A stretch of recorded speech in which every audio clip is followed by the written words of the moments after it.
insert in. You can check me next week. You can say, oh man, you suck. Great. Put it in the comments.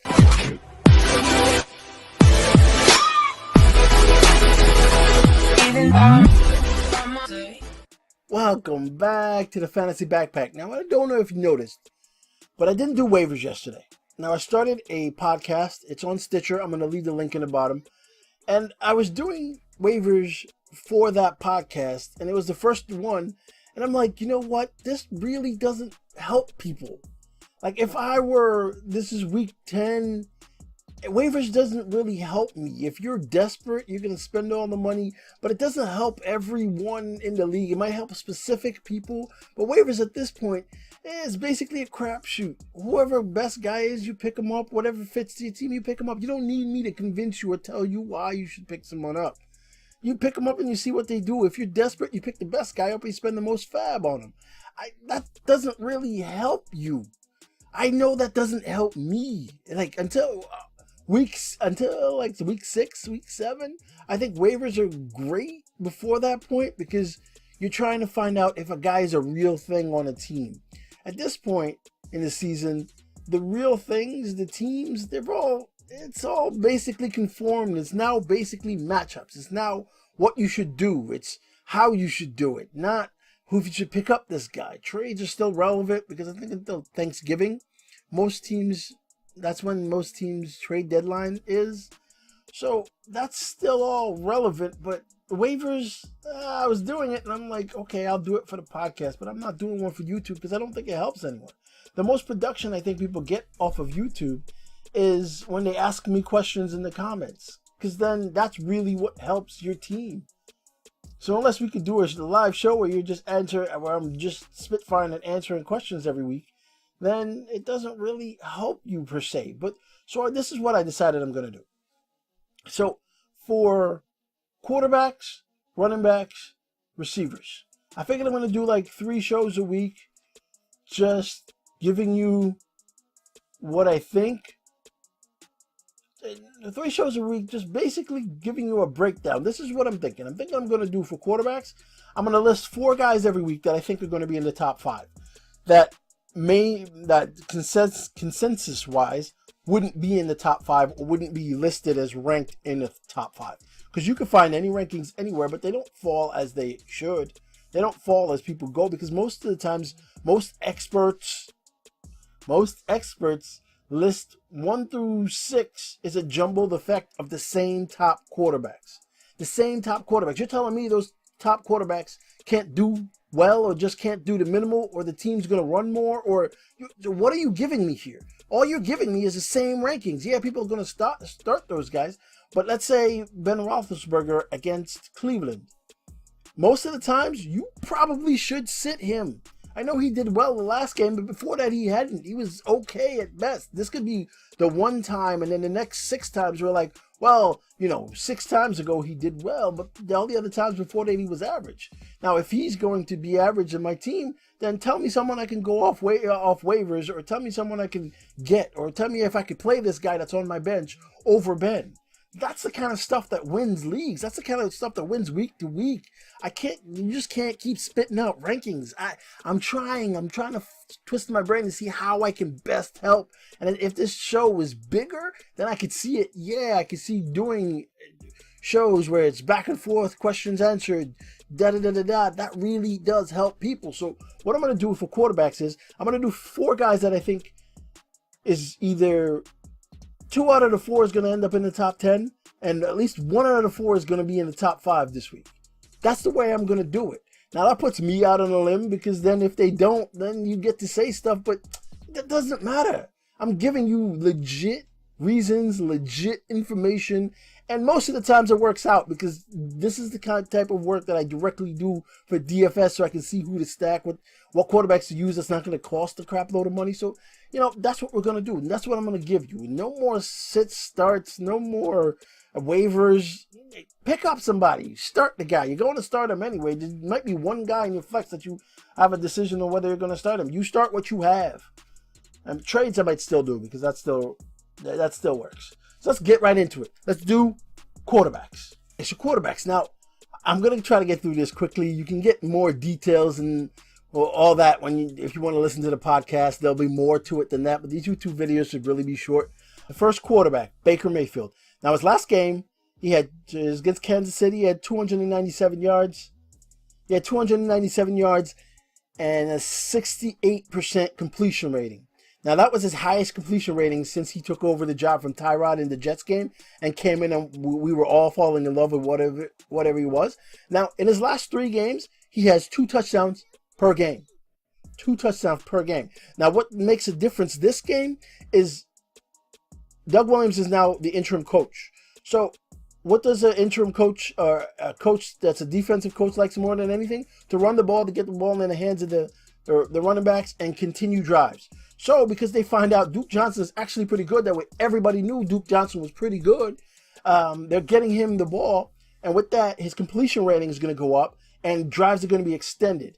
So, they gave the ball to Duke Johnson out the backfield. He catches the ball. He gets touchdowns. He gets touches in the red zone. Baker Mayfield's yards skyrocket, completion skyrockets. They're playing Atlanta this weekend. Now, their offensive line sucks. Like, Baker's offensive line stinks, but here's the kicker. His offensive line stinks because he holds on to the ball too long. Now, with Duke Johnson there, and he can have a quick dump off, he doesn't have to think about it. He's a rookie still. You don't have to think about it. They're like, hey, you don't see this open? Dump it to Duke. Boom. Duke becomes a thing. He doesn't hold on to the ball as long. The offensive line, instantly better. Now, they're playing Atlanta. Atlanta's defense gives up 344 yards a game and almost 2 touchdowns to everyone. So that's right in Baker's wheelhouse. So the chances of him duplicating same stats that he's comfortable with is pretty high. Now, you're like, well, his normal stats won't get him into the top 5.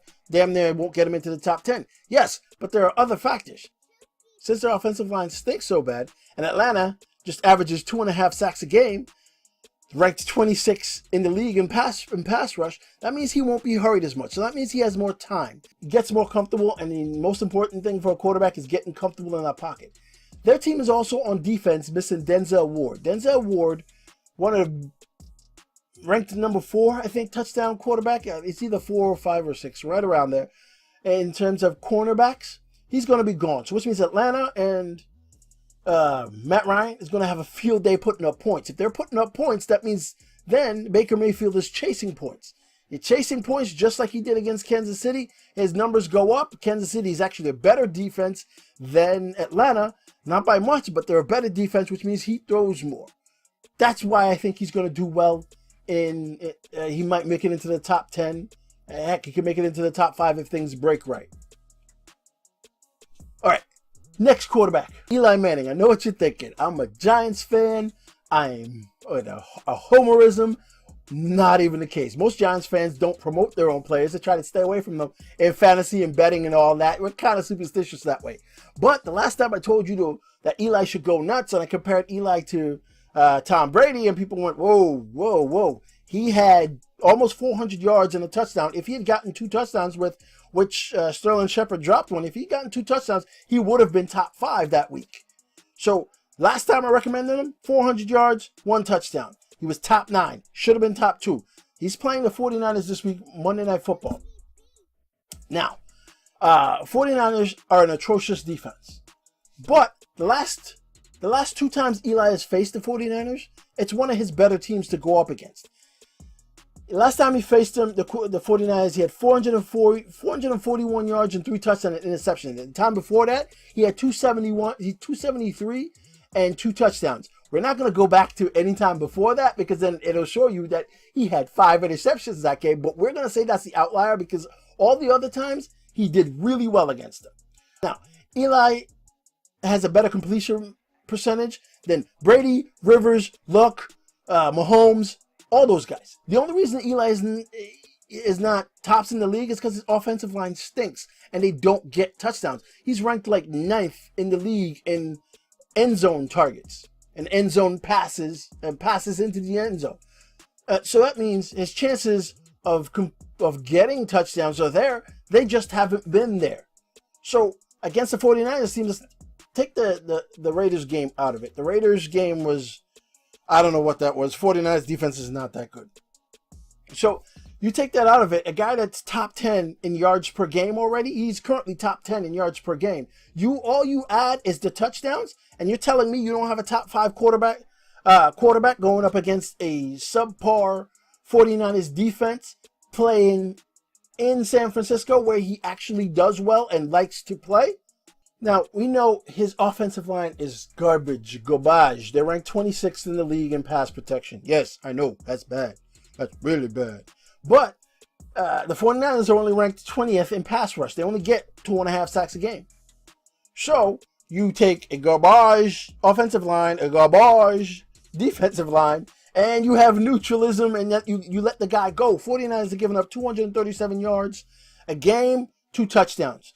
Before they played the Raiders in Arizona, 2 putrid offenses, and just teams in general, before they played those 2 teams, the 49ers were giving up 33 points a game. So that's why top 5, you can lock it in. You will start him. I mean, if I had Drew Brees, I probably would consider starting Drew Brees, Eli Manning over Drew Brees and the next 2 guys on this list, simply for the fact that I think the Saints are going to run roughshod all over the Bengals, and Drew Brees is not going to have to pass that much. All right, let's go. Next quarterback on the list. Now, the next quarterback on the list is a guy who's been ridiculously consistent. Now, he gets a chance to face a team that he might have to throw his consistency out the window, meaning what he likes to do, just like they had to do their last game, and that is Russell Wilson of the Seattle Seahawks. Russell Wilson they're facing the Rams.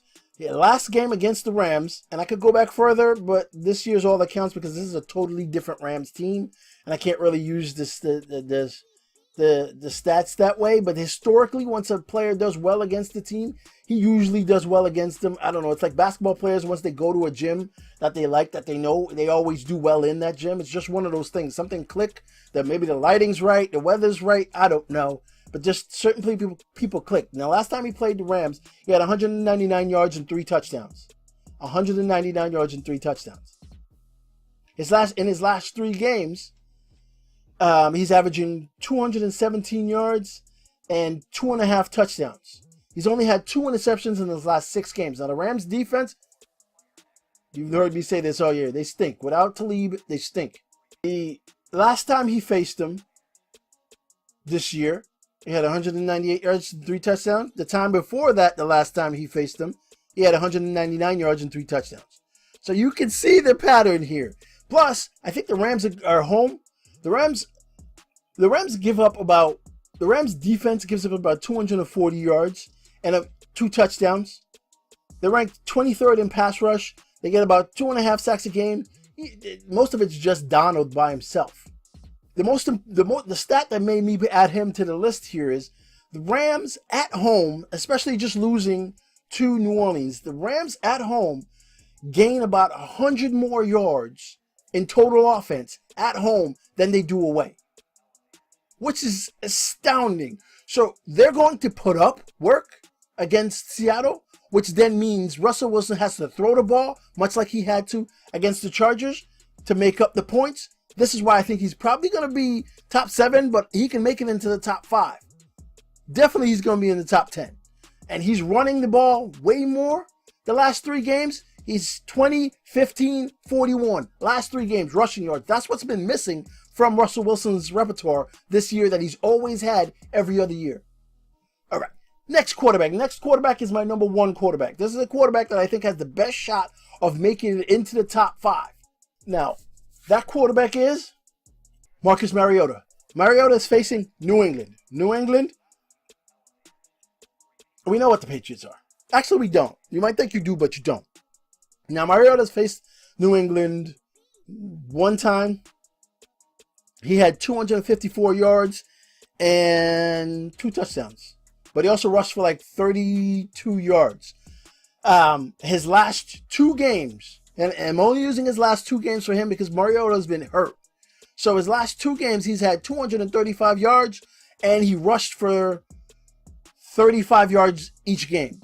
But the most important thing about his last 2 games, and the reason why I'm focused on his last 2 games, is it shows that he's healthy. He can grip the football now properly, whereas he was having problems with that. His last 2 games, he's completing about 70% of his passes. Before that, it was putrid numbers in low 60s. They're playing New England, who averages about 274 yards a game given up. But that number is skewed a bit because away from home, away from Foxborough, they're giving up 309 yards and 2 touchdowns.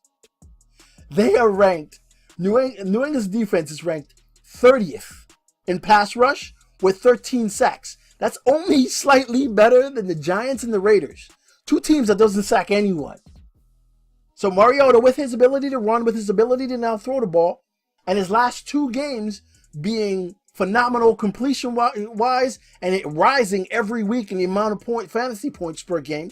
Plus, the coach of Vrabel, Deion Lewis, this is a puff your chest out. Say it with your chest. This is one of those type of games for those guys. Going against New England coming in there. If I'm you guys and I'm a betting person, this is the game I'm betting. I'm taking Tennessee with the points. I think it's about 7.5 points right now. I'm taking Tennessee with the points. Those are the top 4 quarterbacks that I think are going to be in your top 5. If you have someone that's just going to be marginal, is just barely making it into your top 10 and you're worried about, these are the guys I think you should insert in. You can check me next week. You can say, oh man, you suck. Great. Put it in the comments. But make sure you ask me your sit, start, who should you put in, what I think about those guys in the comments. That's actually the most important thing. That's really the thing that matters, because I do all this research. All you got to do is ask me the question. But make sure you subscribe, like, show me some love. Put a comment in there. Listen to the podcast. I'll post a link down in the description. Show me some love. Appreciate it. TFB.